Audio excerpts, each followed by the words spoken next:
بسم اللہ الرحمن الرحیم.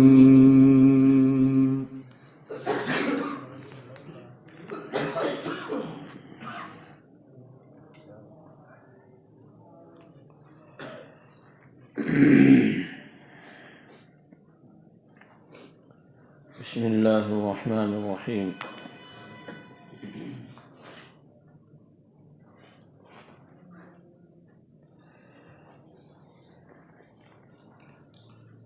حضرت پیر ذوالفقار صاحب نقشبندی دامت برکاتہم نے کچھ اخیر میں نصیحتیں فرمائی ہیں. یہ تقریباً 72-73 نصیحتیں ہیں. میں نصیحت 32 نمبر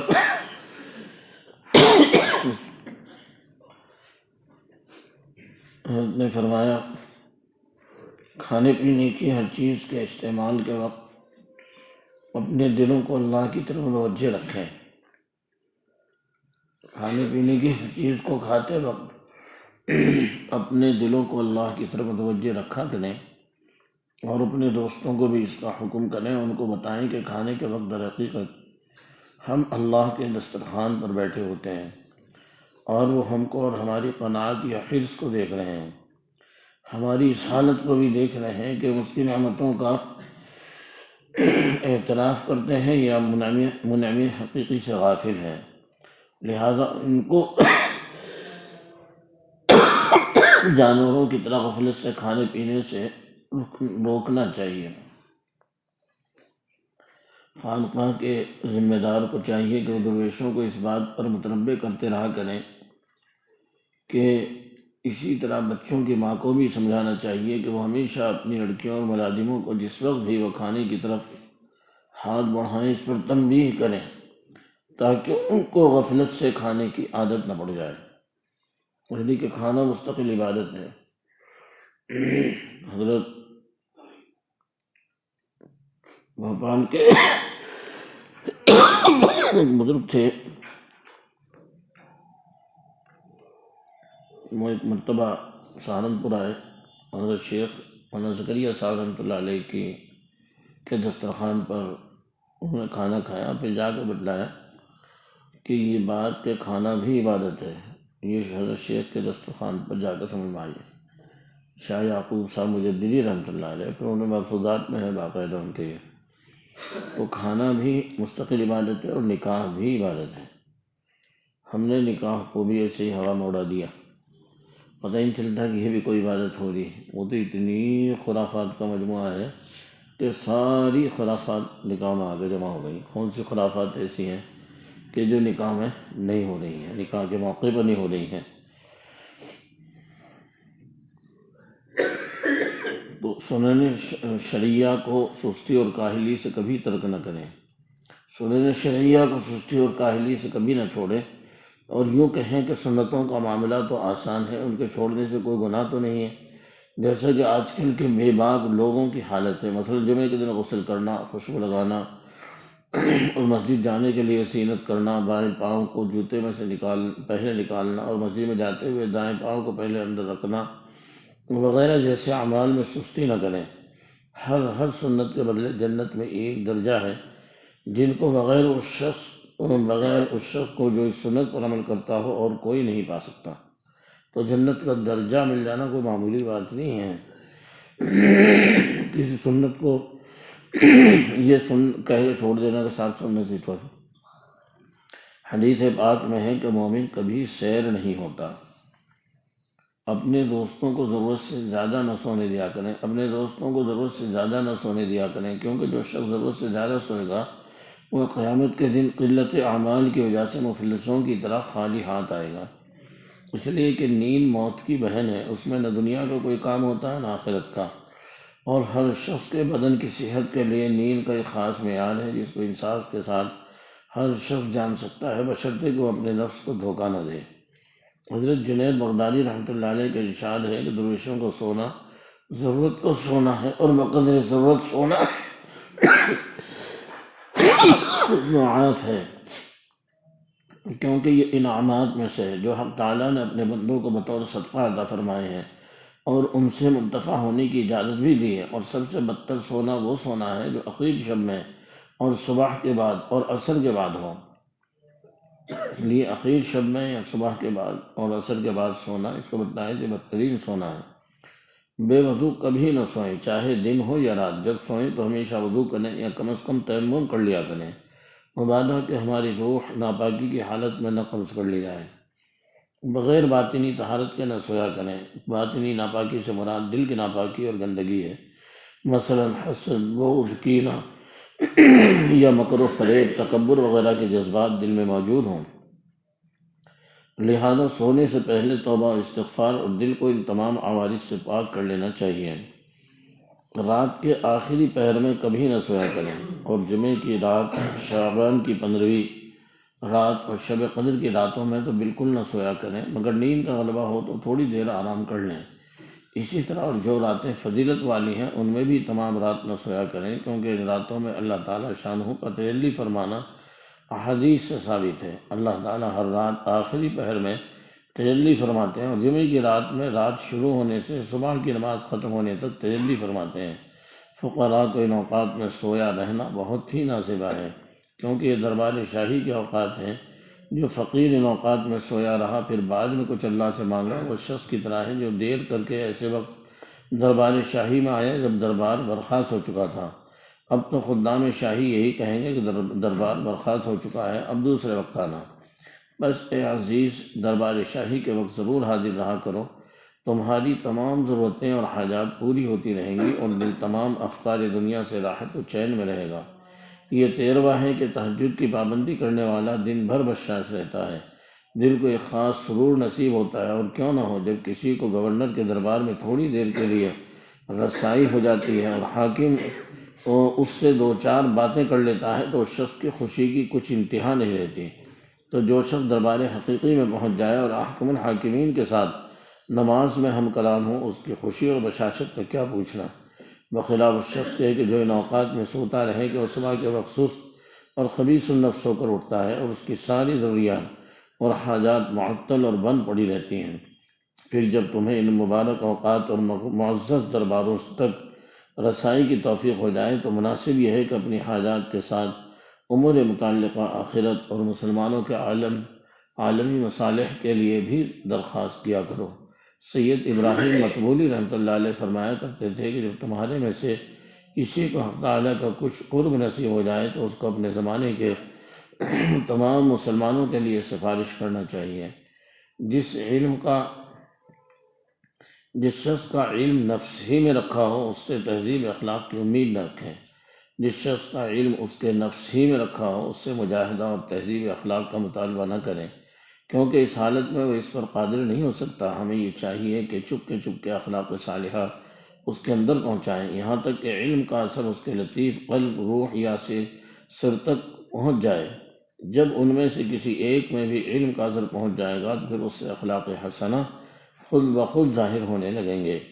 یہی حالت طلب کی ہے کہ جب تک طلب کا اثر نفس سے گزر کر لطیف قلب یا لطیف روح سر میں سے کسی میں نہ پہنچا ہو، اس وقت تک سالک سے ریاضات و مجاہدات کی توقع بیکار ہے، بلکہ اول آہستہ آہستہ طلب کا اثر ان لطائف میں پہنچانا چاہیے، پھر خود بخود اس کی حالت درست ہوتی چلی جائے گی۔ ہم کسی مؤذن یا کسی خادم مسجد سے خواہ دربان ہو، صفائی کرنے والا ہو یا غسل خانوں کو صاف کرنے والا ہو، کبھی دشمنی پیدا نہ کریں، خصوصاً اگر یہ لوگ اپنے فرد منصبی کو محض ثواب سمجھ کر یا کسی اور اچھی نیت سے کرتے ہوں، تب تو اور زیادہ ان کا احترام کرنا چاہیے۔ لیکن اگر یہ خادم یا ملازم کی حیثیت سے خدمت کر رہے ہوں تب بھی کبھی ان سے دشمنی پیدا نہ کریں، کیونکہ یہ دربار خاص کے ملازم ہیں، اور اللہ کے گھر سے بڑا کون سا گھر ہوگا بھائی؟ وہاں کے ملازموں سے چاند پڑ گئی، انگوٹھا چھاپ۔ دشمنی کرنے کا مطلب ہی یہ ہے کہ ڈائریکٹ کس سے دشمنی کر لی؟ اللہ سے کر لی۔ اور یہ عدم اگرچہ سب مسلمانوں کے لیے ہے، لیکن ان کی خاص رعایت ضروری ہے، یعنی مسجد کے خدام کی اور امام اور مؤذن کی۔ اللہ تعالیٰ کی عنایت کا، عظمت کا خیال کر کے ان لوگوں سے عداوت نہ کریں، وہ خدا کے دربار کے خادم ہیں، جن میں سب سے زیادہ مرتبہ مؤذن کا ہے، کیونکہ وہ اکثر صبح کی اذان کے لیے صبح صادق سے پہلے جاگ اٹھتا ہے اور پچھلی راتوں کو خدائی لشکروں کے ساتھ دربار خاص میں حاضر ہوتا ہے۔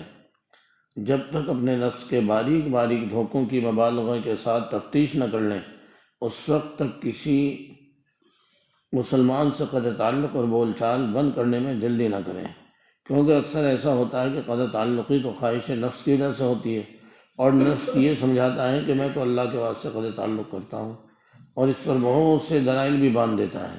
اگر ہم اس بات پر غور کر لیا کریں کہ قطع تعلقی کے گناہ کی وجہ سے ہمارا کوئی عمل آسمان تک نہیں پہنچے گا، تو ہرگز قطع تعلقی میں جلدی نہ کریں۔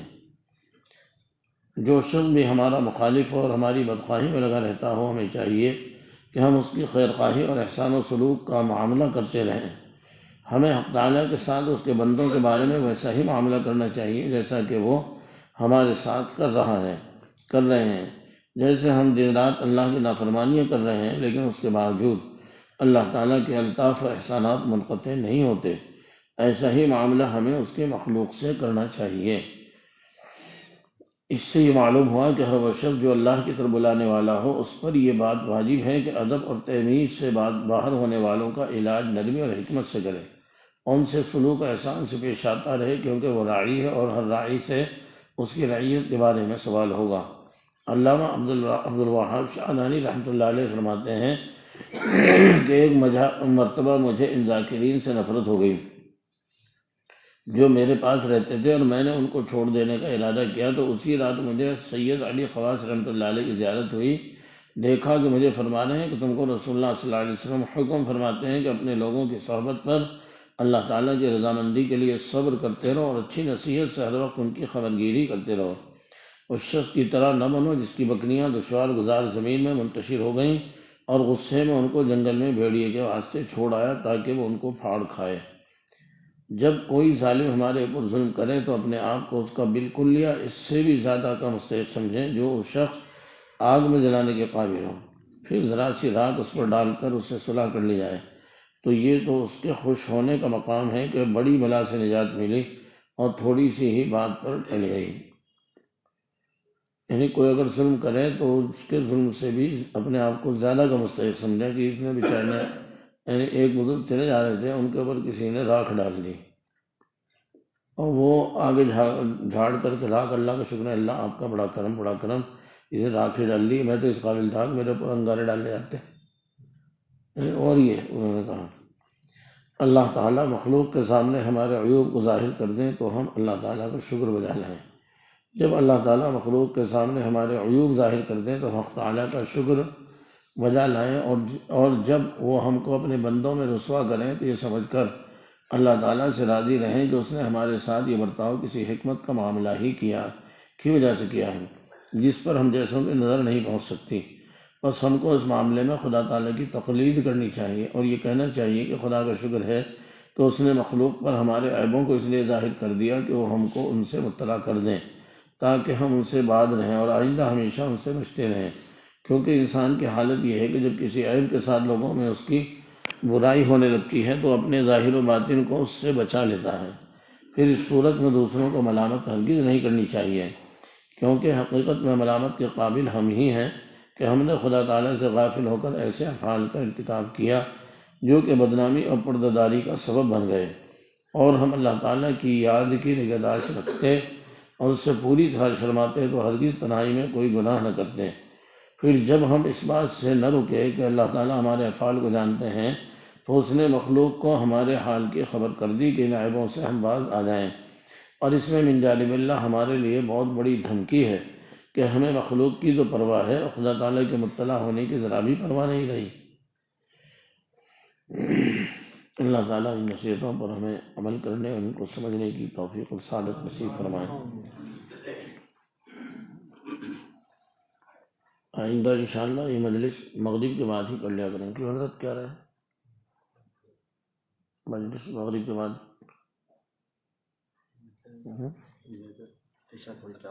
ہاں عشاء کی ضرورت ہوگی تاخیر ہو جائے کہ نہیں، اور اگر ایسے ہی ہوگا عشاء کے بعد خدمت خادیان وغیرہ ہو کر کے پھر دعا اور کھانا عشاء کے بعد، تو انشاءاللہ آئندہ اسی حساب سے کوشش کریں آنے کی کہ مغرب کے بعد ہی مجلس ہو جائے کرے گی.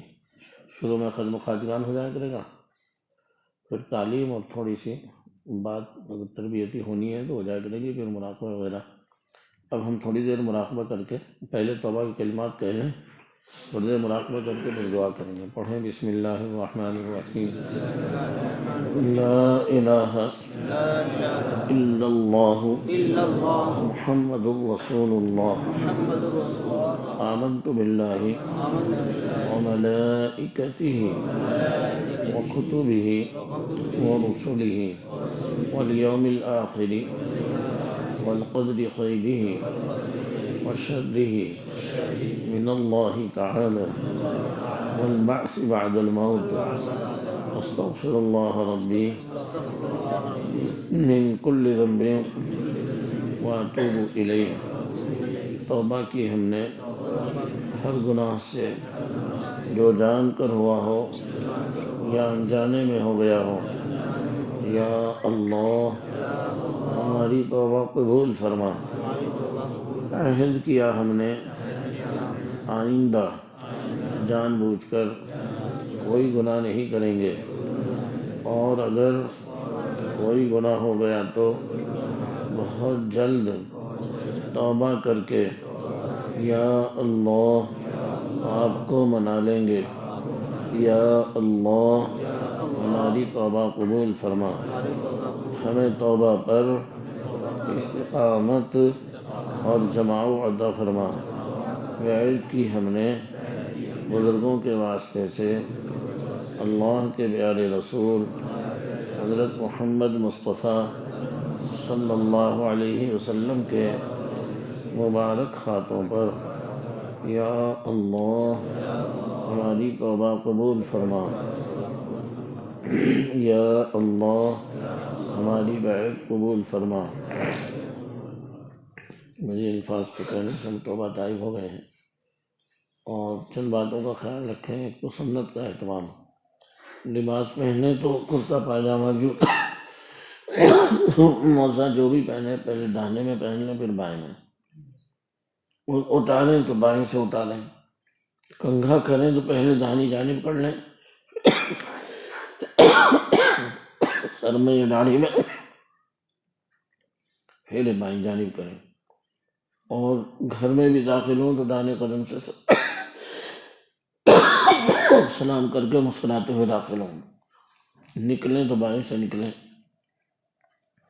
اچھی چیزوں کا لین دین دانے ہاتھ سے کریں، اور کھانا بھی کھائیں تو ہاتھ دھو کے دسترخوان بچھا کر بسم اللہ پڑھ کے داہنے ہاتھ سے شروع کر دیں. کوشش کریں ہر کام سنت کے مطابق ہو، اس سے زندگی میں نورانیت بھی آئے گی اور محبوبیت یعنی عزتیں ملیں گی. اللہ کہتا ہے کہ پیارے جو تمہارا اتباع کرے گا میں اس سے محبت کروں گا. اور جب اللہ محبت کریں گے تو جو اللہ جب کسی سے محبت کریں گے ظاہر بات ہے پھر اسے عزتیں ملیں گی. تو اللہ تعالیٰ عزت بھی عطا فرمائیں گے. دوسرا صبح شام کی تسبیح استغفار اور درود شریف کی ایک تسبیح پڑھ لیں. اور تیسرا کام قرآن کریم کی تلاوت ہے. روزانہ ایک پارہ پڑھنے کی کوشش کریں سورہ یاسین کے ساتھ، اور سورہ یاسین پڑھ کے ایک نہ پڑھا جائے تو آدھا پون جتنا پڑھا جا سکے کوشش کریں کہ تلاوت قرآن روزانہ کریں. اور چوتھا کام اللہ کی یاد میں بیٹھنا. دل بائیں جانب ہے، جیسے نقش نماز سے پہلے جنہوں نے کرا لیا نقش ٹھیک ہے، جو رہ گئے ہوں وہ بعد میں نقش کرا لینا. دل بائیں جانب ہے جہاں نقش کیا ہے، یہ سوچ کر بیٹھیں کہ اللہ کی رحمت میرے دل میں آ رہی ہے اور میرے دل کو صاف کر رہی ہے، اور میرا دل روشن اور منور ہو رہا ہے، اور گناہ دھل رہے ہیں، اور میرا دل خوشی میں کہہ رہا ہے اللہ اللہ اللہ. تو دل کی دھڑکنوں کو سوچتے رہیں کہ یہ اللہ اللہ کہہ رہا ہے. ابھی تو دل کی دھڑکنوں کو سوچیں، لیکن جب دل جاری ہوگا تو پھر دل گوشت کے لوٹڑے کا نام نہیں ہے، وہ تو ایک حقیقت ہے. اس کی جو ذکر ہوگا وہ بہت تیز ہوگا، یعنی جو دل کی دھڑکنیں ہیں اس سے کہیں زیادہ تیز جو ہے وہ دل کا ذکر ہوگا. اللہ اللہ اللہ ایک دم سے بہت تیزی کے ساتھ ہوگا. اور جب دل بیدار ہو جاتا ہے تو پھر جیسے کوئی پھل پکنے کے بعد کچا بھی ہوئے گا، پھر کچا نہیں ہوتا پکنے کے بعد، ایسے ہی دل جب بیدار ہوتا ہے تو پھر وہ غافل نہیں ہوتا. اگر غفلت آتی بھی ہے تو پھر ایک دم چونک جاتا ہے. آدمی توبہ کر لیتا ہے تو پھر غفلت دور ہو جاتی ہے. اور پانچواں کام ہے چلتے پھرتے اللہ کا دھیان رکھنا ہر وقت کہ اللہ میرے ساتھ ہے، اللہ مجھے دیکھ رہا ہے. اور یہ سچائی ہے.